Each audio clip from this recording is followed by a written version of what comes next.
Olá, tudo bem?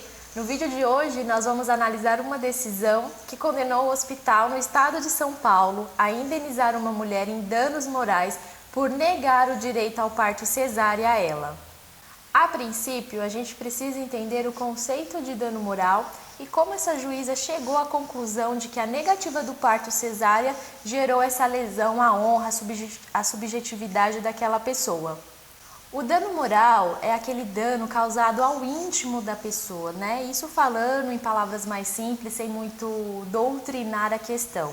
É um ato ilícito que um terceiro pratica que vai ali afetar a sua honra, a sua imagem, a sua reputação, tudo o que diz respeito ao seu íntimo. Existem dores que não são físicas, mas são psicológicas, que elas geram dano moral.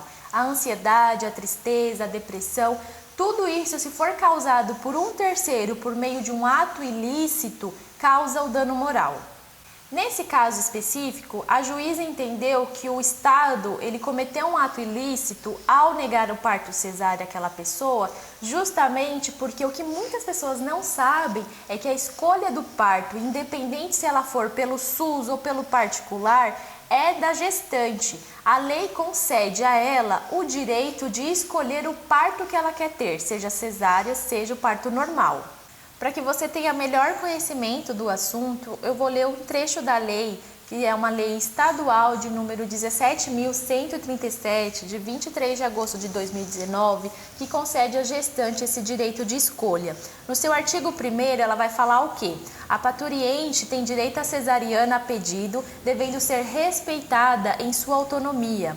Parágrafo 1º. A cesariana a pedido da parturiente só será realizada a partir da 39ª semana de gestação, após ter a parturiente sido conscientizada e informada acerca dos benefícios do parto normal e dos riscos de sucessivas cesarianas.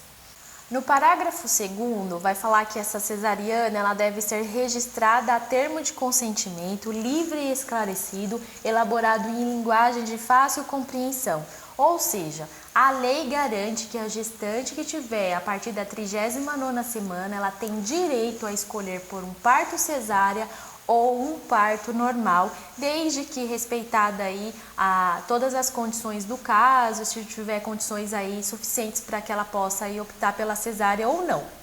Infelizmente, a realidade é muito diferente do que a lei determina e todos nós sabemos disso, né?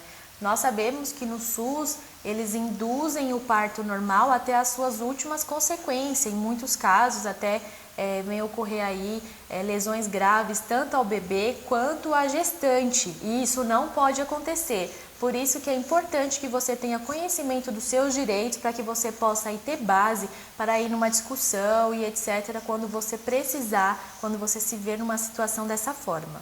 No caso em análise, e aqui eu trouxe alguns trechos da decisão da juíza, ela condenou o hospital em dano moral justamente por entender que a partir do momento que existe uma lei que determina que se a gestante preencher os requisitos, quais sejam estar na 39ª semana e ela optar pelo parto cesáreo e o hospital negar, o hospital comete ato ilícito e por consequência gera o dano moral porque colocou aquela gestante numa situação aí de dor, às vezes prolongou o sofrimento daquela gestante, do bebê, de forma desnecessária. Na sentença, a juíza determinou o quê? O que ela entendeu? Que na hipótese de inexistir contraindicação para a realização da cesárea, a forma do parto pode ser escolhida pela mulher e privá-la dessa opção consiste em violência obstétrica. Dessa forma, a juíza entendeu que o hospital, quando privou essa gestante de ter aí o parto cesáreo, ela cometeu o dano moral e por isso condenou o hospital a pagar R$20.000 para essa gestante. Essa sentença foi uma sentença de 1º grau e, pelo que constou dos autos, está em fase de recurso, né? O hospital veio aí a recorrer e ainda cabe aí uma decisão de 2º grau, que vamos acompanhar o caso para saber se vai ter alguma alteração ou se o tribunal de 2ª instância vai manter essa decisão. Agora que você tem conhecimento dessa lei estadual, dissemine ela, fale para as pessoas próximas, porque é muito importante que você conheça os seus direitos. Na dúvida, consulte sempre um advogado da sua confiança, ok? Ficou com alguma dúvida? Tem alguma sugestão? Deixe nos comentários.